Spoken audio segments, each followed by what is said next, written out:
దేవుడు అనుగ్రహించిన సమయంలో మనమందరం కలిసి ఆయన మాటలు చదువుకొని మనలో ఉన్న లోపాలను సరి చేసుకొని మనం అందరం ప్రభువు ఎదగడానికి ప్రయత్నం చేద్దాం.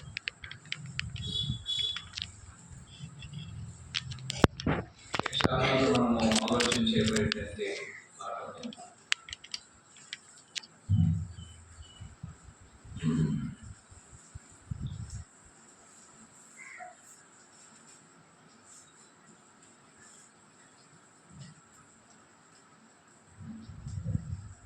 దేవాలయమును శుద్ధీకరించుట, ఆత్మసంబంధమైన దేవాలయమును శుద్ధీకరించుట, భూసంబంధమైన దేవాలయం పునరుద్ధరించుట, దేవుని ఆలయమును పునరుద్ధరించుట. మార్కు సువార్త 11వ అధ్యాయం 15వ వచనం నుంచి 18వ వచనం. మార్కు సువార్త 11వ అధ్యాయం 15వ వచనం నుంచి 18వ వచనం నేను చదువుతాను.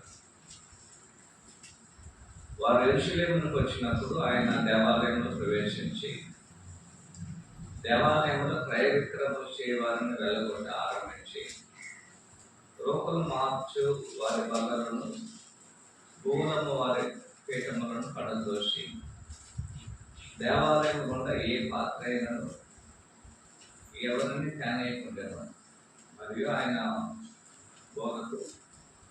బోధించుచు నా మందిరము సమస్తమైన అన్ని జనులకు ప్రార్థనా మందిరం అనబడునని రాయబడలేదా?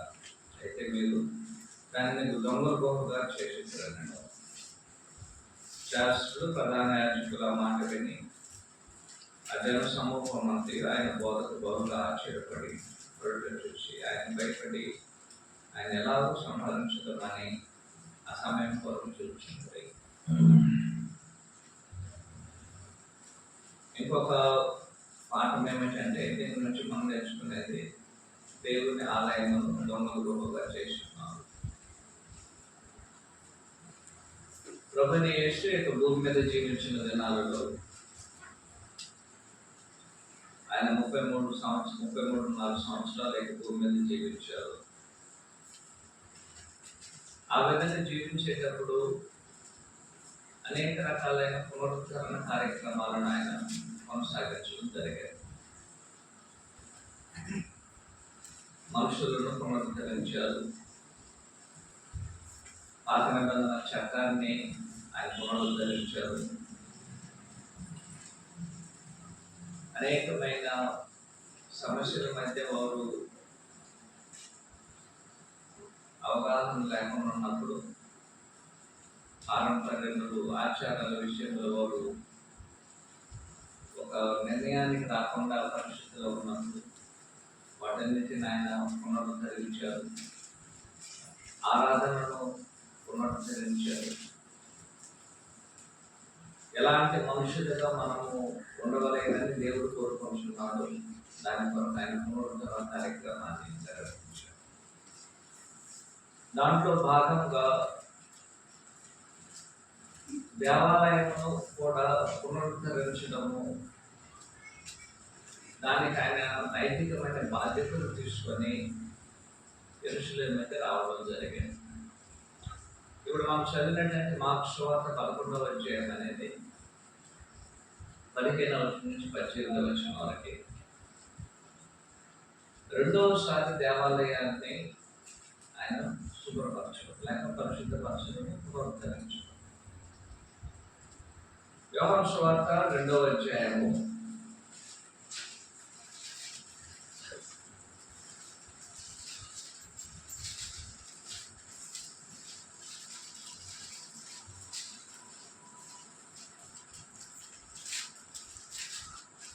13 నుంచి 17 వచనాలు గమనించినట్లయితే, యూదుల పస్కా పండుగ సమీపింపగా యేసు యెరూషలేములోకి వెళ్ళి దేవాలయంలో ఎడ్లను గొర్రెలను పావులను అమ్మవారు ఒకరు మార్చువారిని కూర్చుంటారు. రాళ్ళతో కొడాలు చేసి గొర్రెలను ఎడ్లన్నింటిని దేవాలయంలో వదిలివేసి రూపలు మార్చేవారు రూపలను చలివేసి వారి బట్టలను పడదోసి పావులను అమ్మవారిని అరటో మీరు ఎక్కడి నుంచి తీసుకుంటుంది, నా తండ్రి ఇల్లు వ్యాపార ఇల్లుగా చేయకూడదని చెప్పాను. ఆయన శిష్యులు మీ ఇంటికి వచ్చిన ఆసక్తి నన్ను పరీక్షించున్నదని రాయబడి ఉన్నదని జ్ఞాపకం చేసుకున్నాను. ప్రభువైన యేసు తాను 30 సంవత్సరంలో బాప్తిసం తీసుకున్నారు. 31వ సంవత్సరంలో మొట్టమొదటిగా యెరూషలేముకి వచ్చి దేవాలయాన్ని శుద్ధీకరించారు. అది మనం చదివినటువంటి యోహాను సువార్త 2వ అధ్యాయం 17వ వచనం. ఇప్పుడు ప్రభు యొక్క 33వ సంవత్సరం వచ్చింది. ఆ 33వ సంవత్సరంలో ఇప్పుడు మార్కు సువార్త 11వ అధ్యాయంలో మరలా దేవాలయాన్ని ఆయన శుద్ధీకరిస్తున్నారు. ఇదే విషయం అనేది మార్కు సువార్త 21వ అధ్యాయంలో కూడా మనకు తేడాగా తెలియజేయబడుతుంది. అంటే దానికి అర్థం ఏమిటి? ఇప్పుడు రెండోసారి ప్రభు యొక్క వయస్సులో 31వ సంవత్సరంలో ఒకసారి దేవాలయాన్ని శుద్ధీకరించారు. ప్రభు యొక్క 33వ సంవత్సరంలో రెండోసారి మరలా దేవాలయాన్ని శుద్ధీకరిస్తున్నారు. ఈ విధంగా ఎన్నిసార్లు ప్రభు ఉన్నప్పుడు 2 సార్లు దేవాలయంలో ఈ విధంగా శుద్ధీకరించడానికి అనేకమైన కారణాలు ఉన్నాయి. దానికి ఉన్న ప్రాథమికమైన కారణం ఏమిటంటే అక్కడున్న దేవాలయమున వారు తమ యొక్క సొంత పనుల కొరకు వినియోగించుకోవడానికి ఒక వ్యాపార కేంద్రంగా మార్చేశారు.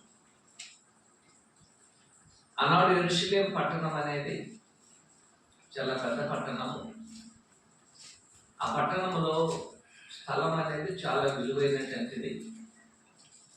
అంత విలువైన స్థలంలో ఒక మార్కెట్ కావాలనుకున్నట్టే ఆ మార్కెట్కి స్థలం అనేది చాలా ఎక్కువ అవసరం. ఎడ్లను కానీ గొర్రెలను కానీ ఉంచుకోవాలంటే, మేకలను ఉంచుకోవాలంటే దానికి పెద్ద స్థలం అవసరం. అంత పెద్ద స్థలం యెరూషలేములో వారు దొరకదు. ఒకటి యెరూషలేము బయట వారు ఆ స్థలాన్ని వారు తీసుకోవాలి.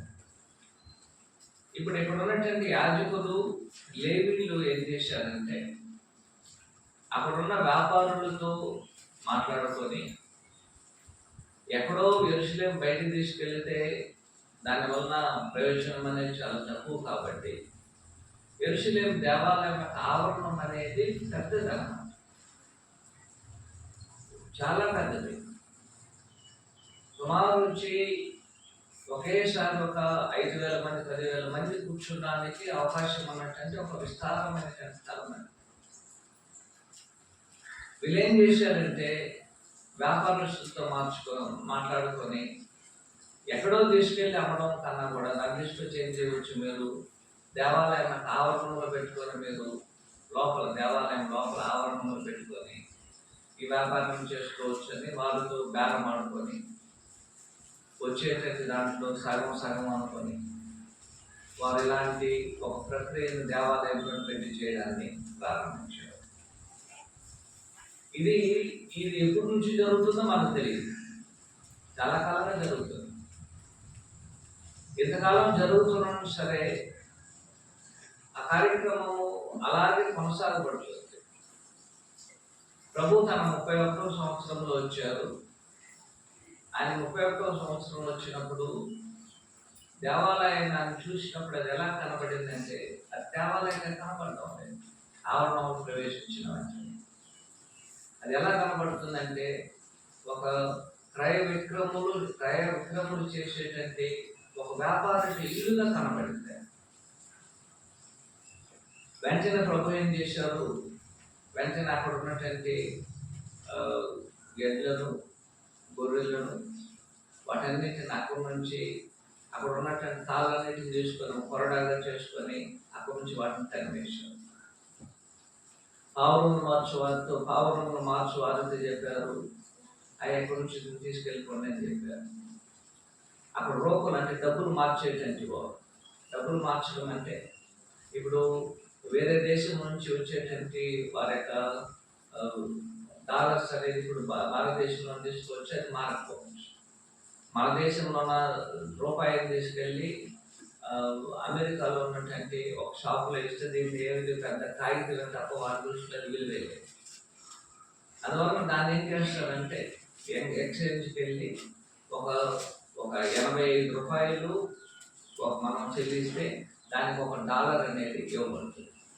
ఆ డాలర్ తీసుకొని మనం ఎక్కడ ఇచ్చినా సరే అమెరికాలో అది చెల్లుబాటు. అలాగే ఒక్కొక్క దేశానికి ఒక్కొక్క రకమైనటువంటి కరెన్సీ నోట్ అనేది చాలా ఉంది. అలాగే ఇక్కడ ఉన్నటువంటి వారు సుమారు 18 దేశస్తులలో యూదులు అనేటువంటి వారు చెదిరిపోయినారు.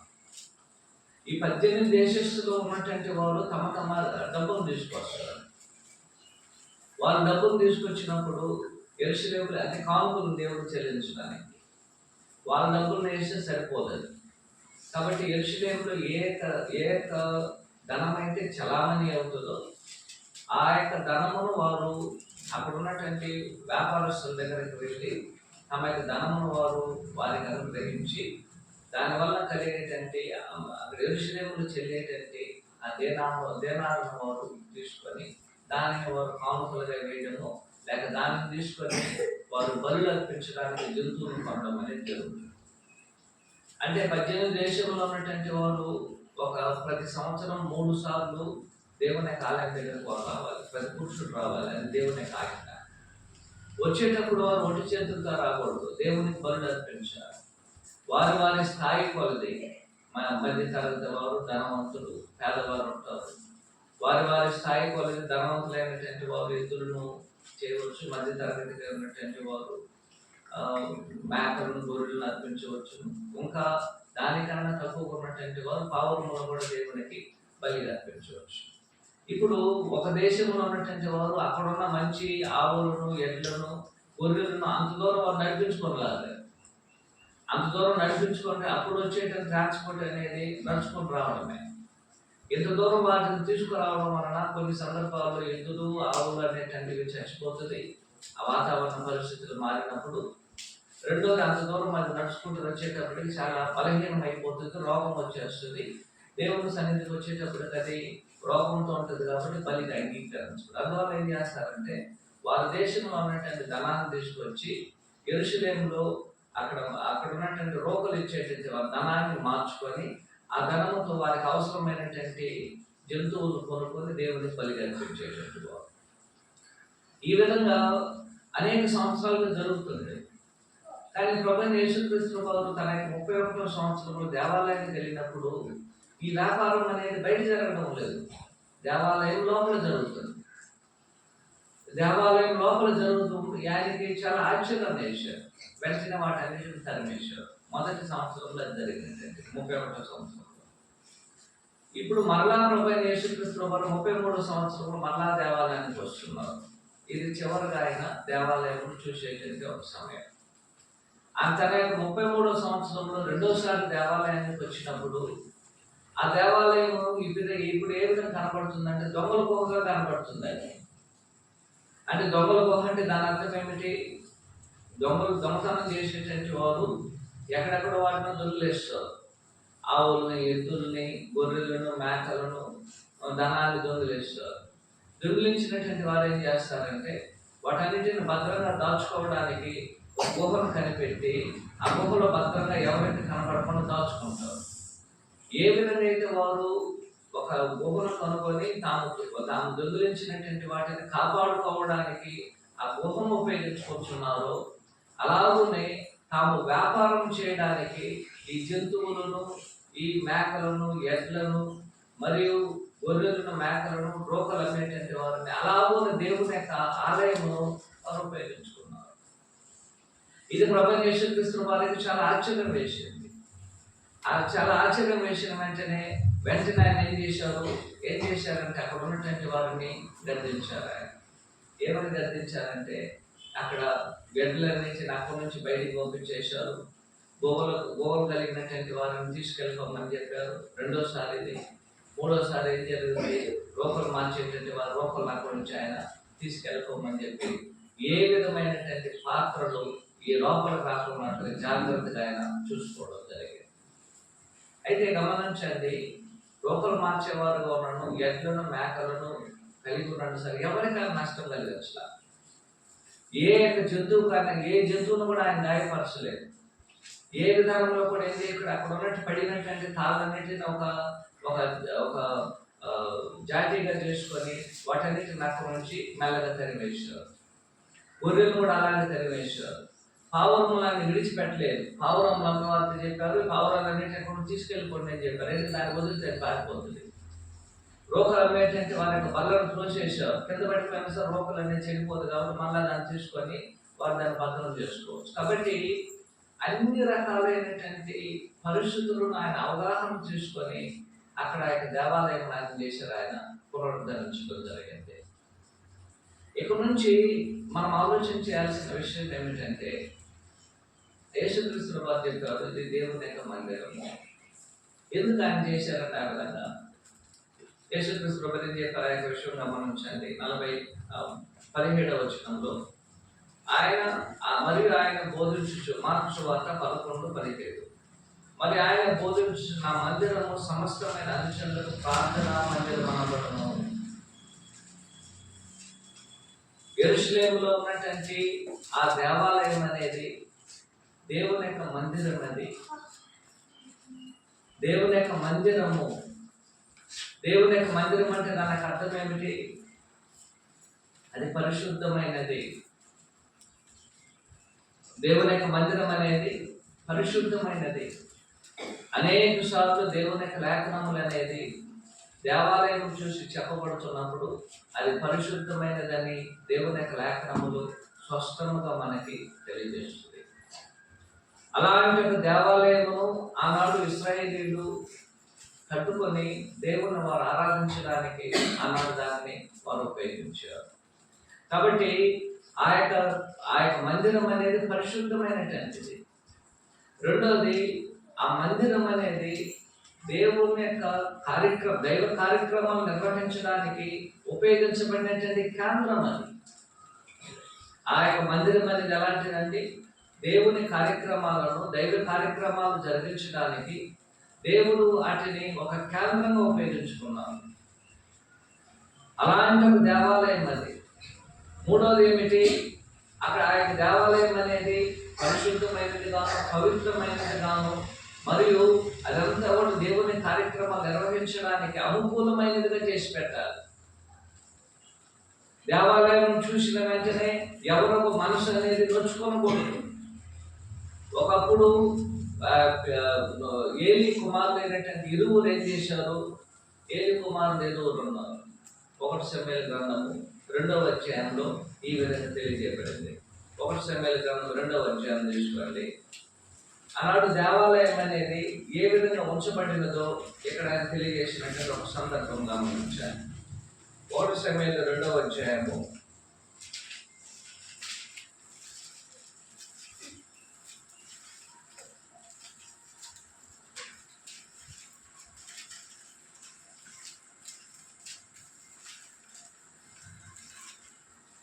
17వ వచనం గమనించాను.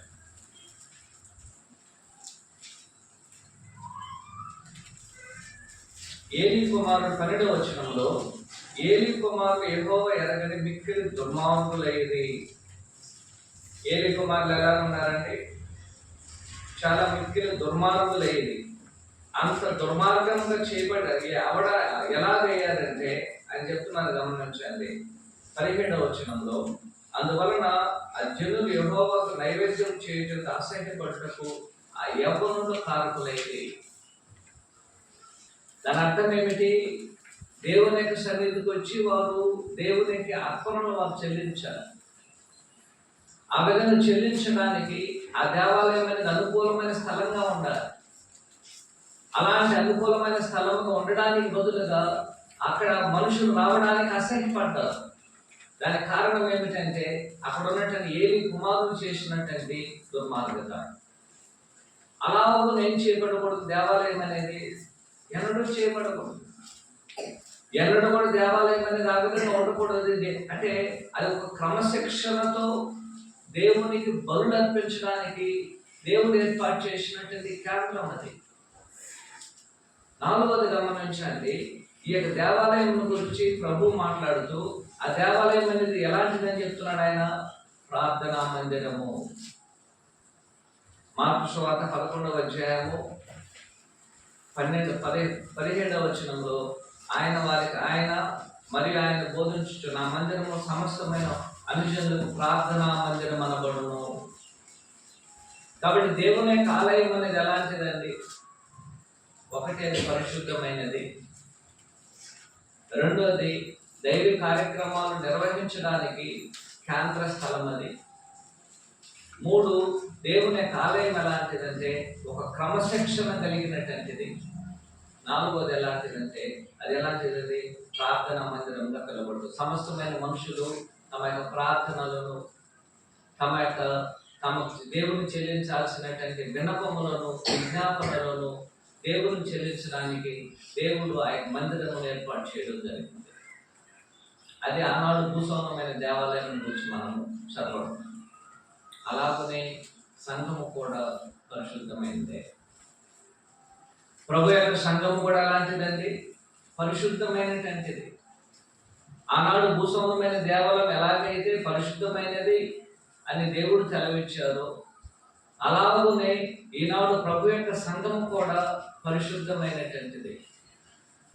1 కొరింథీ 3వ అధ్యాయము 16-17 వచనాలలో ఈ విధంగా దేవుని యొక్క లేఖనములు మనకు తేటగా తెలియజేయబడుతుంది గమనించాలి. 1 కొరింథీ పత్రిక 3వ అధ్యాయము 16-17 వచనం. దేవుని ఆలయం, మీరు దేవుని ఆలయమై ఉన్నారని, దేవుని ఆత్మ మీలో నివసించున్నాడని మీరు ఎరగరా? ఎవరైనా దేవుని ఆలయం పాడు చేసినట్ల దేవుడు వారిని పాడు చేయను. దేవుని ఆలయం పరిశుద్ధమైనది, మీరు ఆలయమై ఉన్నారు.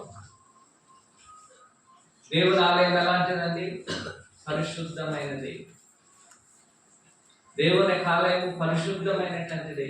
ఆనాడు భూస్వామ్యమైన ఒక దేవాలయం, ఇశ్రాయేలుకి ఇవ్వబడిన దేవాలయము ఎలాగైతే అది పరిశుద్ధమైన ఆలయంగా అది పిలువబడినదో, అలాగే ఈనాడు ప్రభు యొక్క సంఘము పరిశుద్ధమైనటువంటిది. అది పరిశుద్ధమైన ఆలయముగా పిలువబడుతుంది. అవునండి. రెండోది గమనించండి, ఈ యొక్క పరిశుద్ధమైన ఆలయం అనేది దేని కొరకు దేవుడు మనకు అనుగ్రహించారు? మనం కూడా బలులు చెల్లించడానికి. ఆనాడైతే వారు భూసంబంధమైన బలులు చెల్లించారు, ఈనాడు మనము ఆత్మ సంబంధమైన బలులను చెల్లించడానికి దేవుడి యొక్క పరిశుద్ధమైన ఆలయమును మన కొరకు ఏర్పాటు చేశారు. 3వది, ఆనాడు దేవాలయం అనేది ఒక క్రమశిక్షణతో ఉండాలి. ఎలాంటి క్రమశిక్షణ? అందరూ స్వేచ్ఛగా, స్వతంత్రముగా, ఇష్టపూర్వకంగా దేవుని యొక్క సన్నిధికి వచ్చి దేవునికి వారు తమ కార్యములను దేవునికి చేయడానికి వారు స్వతంత్రులుగా ఉండాలి. అలాగనే ప్రభు యొక్క సంఘము కూడా స్వేచ్ఛతో ఉండాలి, స్వతంత్రముగా ఉండాలి. అందరూ ఏం చేయవలేను? అందరూ కలిసి వారు తమకు దేవునికి చెల్లించవలసినటువంటి వాటన్నిటిని చెల్లించడానికి ఒక డిసిప్లిన్, క్రమశిక్షణతో సంఘం అనేది ఉండాలి.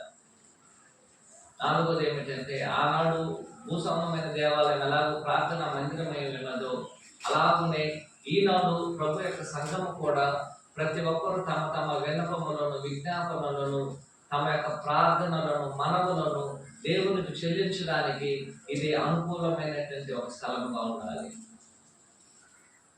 అయితే అక్కడున్న దేవాలయం, భూసంబంధమైన దేవాలయం ఒక కట్టడం. అది ఎక్కడున్నటువంటి దేవాలయము, ఎక్కడున్నటువంటి ఒక పరిశుద్ధమైనటువంటి దేవాలయం ఎవరంటే కట్టడం కాదు. అయితే ఇక్కడున్న పరిశుద్ధమైన దేవాలయం ఎవరండి? 1 కొరింథీ 3వ అధ్యాయం 16వ వచనం గమనించండి. మీరు దేవుని ఆలయమై ఉన్నారని. మనము దేవుని ఆలయం, మనమే దేవుని ఆలయం. అంటే యేసుక్రీస్తునందు ఉన్నటువంటి సహోదరులే దేవాలయం. క్రీస్తునందు ఉన్నటువంటి మనమే దేవాలయంగా ఉన్నాం. 17వ వచనం గమనించండి. కనుక ఎవడైనా ఆలయం పాడు చేసినా దేవుడు పాడు చేయడు. దేవుని ఆలయం పరిశుద్ధమైనది, మీరు ఆలయమై ఉన్నారు. దేవుని ఆలయం ఎలాంటిదంటే పరిశుద్ధమైనది. ఆలయం ఎవరై ఉన్నారు? మీరే ఉన్నారు. మనమే ఆలయం. అలాగైనట్లయితే మనము ఎలాంటి వారము? పరిశుద్ధమైన వారుగా ఉండాలి. రెండోది, మనము దేవునికి ఆత్మ సంబంధమైన బలులు అర్పించడానికి మనమందరము అనుకూలమైనటువంటి ఒక దేవాలయంగా ఉండవలేదు. మూడోది ఆయన చెప్తున్నారు, మనమందరము క్రమశిక్షణతో ఉండాలి. నాలుగోది అని చెప్తున్నాడు, మనం మన యొక్క ప్రార్థనలను స్వేచ్ఛగా దేవునికి చెల్లించడానికి అనుకూలమైనటువంటిదిగా ఉండవలేదు. రెండో పాయింట్ ఏమిటంటే, అలాంటి పరిశుద్ధమైన ఆలయం, అలాంటి దేవుని మందిరం, క్రమశిక్షణ కలిగిన ఒక దేవుని యొక్క ఆలయం, మరియు తమ ఆత్మసంలో బలులు అర్పించడానికి నిలయమైనది. కేవలం ఐదో పాయింట్ ఏమిటంటే, మనము దేవుని ఆరాధన చేయడానికి దేవుని యొక్క ఆలయం అనేది అనుకూలంగా ఉండాలి. అలాంటి ఒక ఆలయం అనేది ఆనాడు భూసంబంధమైన ఆలయం అది, ఈనాడు ఆత్మ సంబంధమైన ఆలయంగా మనం ఉన్నాం. ఆత్మ సంబంధమైన ఆలయం అనేది మనమే, ఎవరో మనమే ఆలయమై ఉన్నాము. అయితే రెండో పాయింట్ ఏమిటంటే, అలాంటి ఒక ఆలయం అనేది కొన్ని సందర్భాలలో దొంగల గొప్పగా మారి ఉన్నది, చెడిపోయినటువంటిదిగా ఉంది. అలాంటి ఆలయం కొన్ని సందర్భాలు ఏం చేయబడుతుందండి? దొంగల గొప్పగా మారిపోయాయి. యేసుక్రీస్తు వారు చూశారు కదా, యోహాను సువార్త 2వ అధ్యాయంలో, మార్కు సువార్త 11వ అధ్యాయం మనం చదివినటువంటి వచనంలో, అలాంటి పరిశుద్ధమైన దేవునికి బలులు అర్పించడానికి క్రమశిక్షణ కలిగి అనుకూలమైనటువంటి ప్రార్థనా మందిరము, మరియు అందరూ దేవుని ఆరాధన చేయడానికి అనుకూలమైన ఒక స్థలం అనేది అనేక సందర్భాల్లో మనుషుల వల్ల ఏం చేయబడుతున్నది? దొంగల గొప్పగా మార్చబడుతుంది, వ్యాపార టిల్లుగా మార్చబడుతుంది. ఈనాడు అలాగనే ప్రభు యొక్క సంఘము కూడా అనేకులకు ఏ విధంగా మార్చబడుతుంది? అది దొంగల గొప్పగా అయిపోయింది. అనేకులు తమ యొక్క పాపములను మరుగు చేసుకొని జీవించడానికి ప్రభు యొక్క సంఘం అనేది ఒక గుహగా మారిపోయింది. అనేకులకు ఈనాడు ప్రభు యొక్క సంఘం అనేది ఏం చేయబడిందంటే, అనేకులు వచ్చి వ్యాపార టిల్లుగా మార్చబడింది. అలాగూ మార్చబడినప్పుడు ఆ దేవాలయం అనేది ఏమైపోయిందంటే పాడైపోతుంది. ఆ దేవాలయం అనేది పాడవుతున్నది. ఆ విధంగా పాడైనట్లయితే, ఒకటి పాడు చేసేటువంటి వారికి దేవుడు చెప్తున్నాడు, ఎవరైతే దాన్ని పాడు చేస్తున్నారో దేవుడు అతనికి పాడు చేయడు. పాడు చేయకూడదు. మనము పాడు చేయడానికి కారణంగా మనం ఉండకూడదు. అనేక సందర్భాలలో మనం ఏం చేస్తున్నామంటే పాడు చేస్తున్నాం. ఈ విధంగా పాడవడానికి కారణం ఎవరండి? ఆ రోజు దేవాలయం అనేది పాడవడానికి కారణం ఏమిటి? ఆ దేవాలయంలో వారు దొంగల కొనుక్కాను, వ్యాపారటీలు కానీ చేయడానికి కారణమైనటువంటి వారు ఎవరు?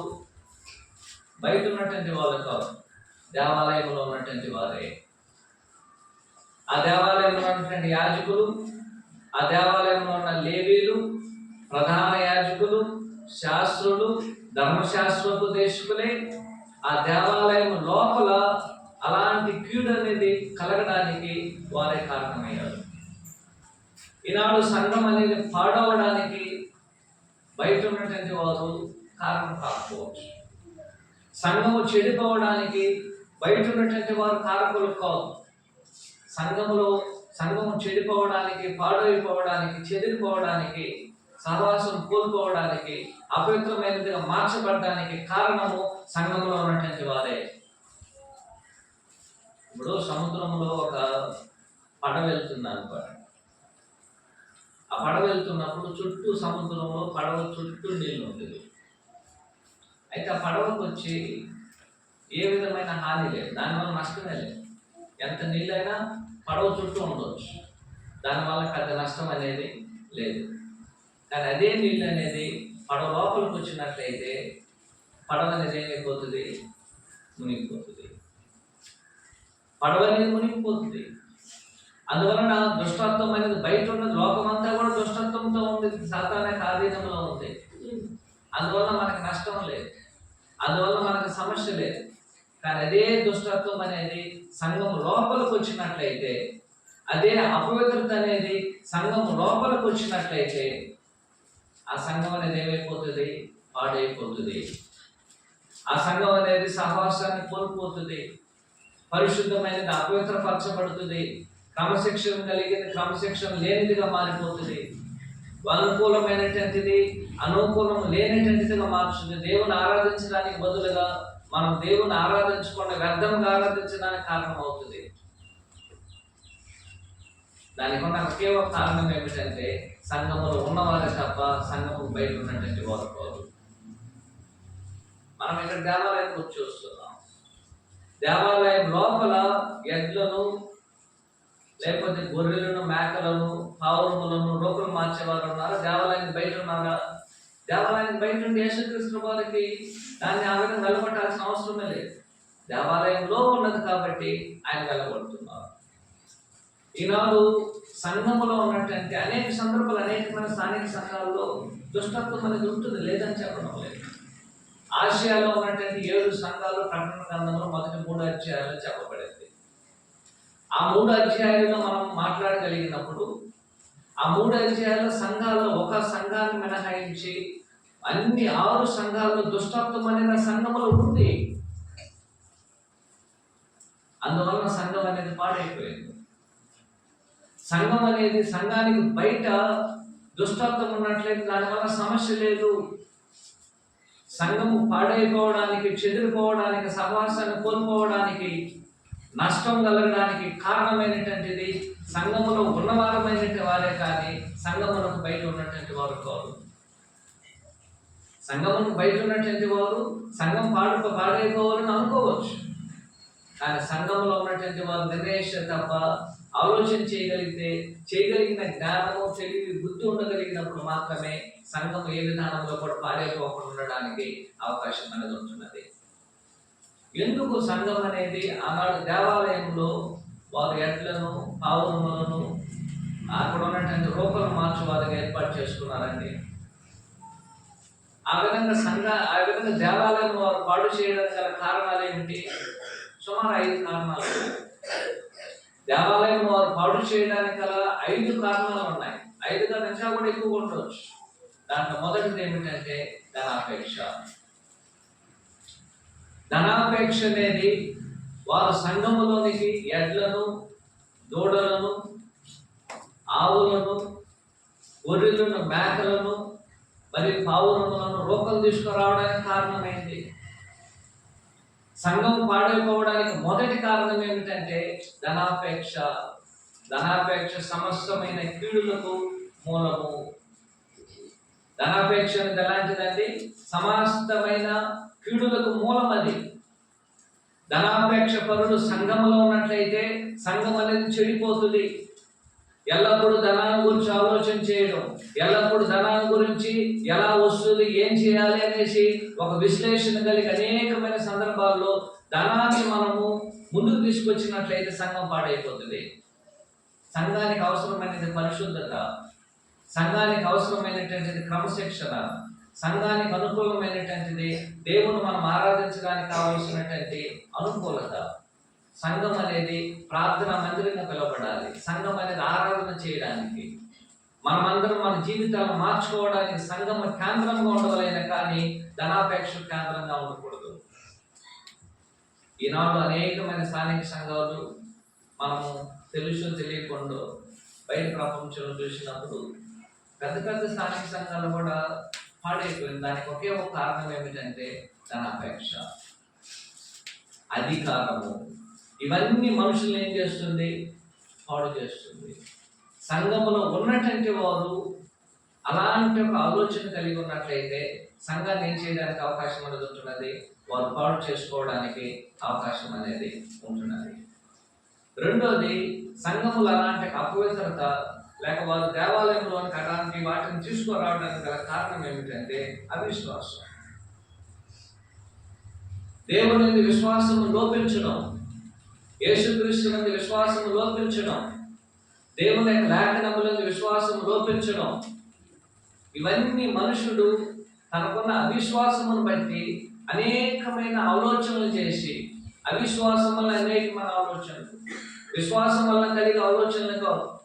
అవిశ్వాసం వలన కలిగే అనేకమైన ఆలోచనలు చారగట్టుకొని, అనేకమైన ఆలోచనలు మనసులో పెట్టుకొని అలాగ ఆలోచన చేయడం ద్వారా సంఘం అనేది పాడైపోవడానికి అవకాశం అనేది ఉంటున్నది.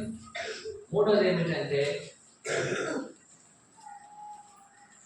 సంఘం అనేది క్రమశిక్షణతో ఉండాలనే ఆసక్తిని మనుషులకు లేకపోవడం. సంఘం అనేది ఒక క్రమశిక్షణలో ఉండాలి. దేవుడు లేఖనాలు మనకు అనుగ్రహించిన క్రమశిక్షణతో సంఘం ఉండాలనే ఆసక్తిని కోల్పోవడం, అంటే మంచి ఆత్మను కోల్పోవడం. యేసుక్రీస్తు ప్రభువు చెప్పారు, 2వ అధ్యాయం 17వ వచనము యోహాను సువార్తలో ఇప్పుడు మనం చదివాం. వారు శిష్యులు ఏం జ్ఞాపకం చేసుకున్నారంటే, నీ మందిరంను కూర్చున్నటువంటి, నీ ఇంటిని కూర్చున్నటువంటి ఆసక్తి నన్ను ఏం చేస్తుంది? భక్షిస్తుంది. ఆసక్తి క్రైస్తవుల్లో ఉండాలి.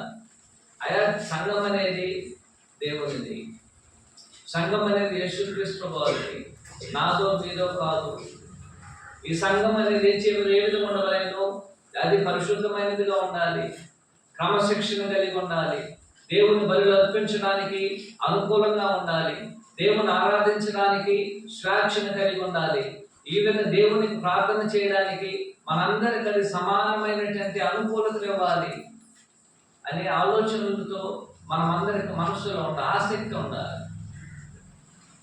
ఆసక్తి, దేవుని విషయంలో ఆసక్తి ఉండాలి, యేసుక్రీస్తు ప్రభువు విషయంలో ఆసక్తి ఉండాలి, దేవుని సంఘ విషయంలో ఆసక్తి ఉండాలి, దేవుని లేఖనాల విషయంలో ఆసక్తి ఉండాలి. అలాంటి ఆసక్తిని మనం కోల్పోయినప్పుడు సంఘం అనేది ఏం చేయబడుతుంది? చెడిపోవడానికి కారణంగా మిగులుతుంది. మనుషులకి ఆసక్తిని కోల్పోతాం. ఎందుకు కోల్పోతున్నాం?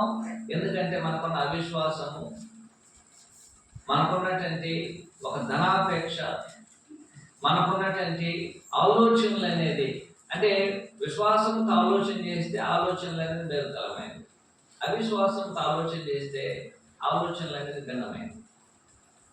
ఆసక్తితో దైవ కార్యక్రమాలు చేయాలని కోరుకోవడం మంచిది. ఆసక్తి లేకుండా మనం ఆలోచన చేసినట్లయితే దానివల్ల ప్రయోజనం, నష్టం తప్ప ప్రయోజనం అనేది ఎక్కువ ఉండకపోవచ్చు. సంఘములో మరియు అలాంటి ఒక కీడు ఉండడానికి గల కారణం ఏమిటంటే, రెండో కారణము, ఆ సంఘములో ఉన్నటువంటి వారు సంఘాన్ని పాడు చేయాలనేటువంటి తలంపులు కలిగి ఉండడం. సంఘాన్ని ఎలాగైనా సరే పాడు చేయాలనే ఆలోచన కలిగి ఉండడం. 3:16 1 కొరింథీ పత్రికలో మనం చదివాం.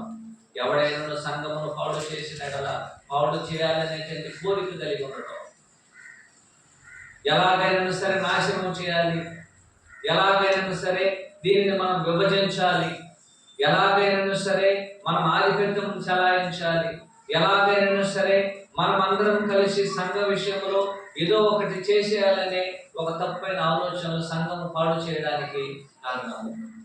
5వ కారణం ఏమిటంటే, 1 తిమోతి పత్రిక 3వ అధ్యాయం 15వ వచనం ప్రకారము సంఘములో ఎలాగో మనం ప్రవర్తించవలేనో వారి వారి క్రమమును గురించి తెలియలే.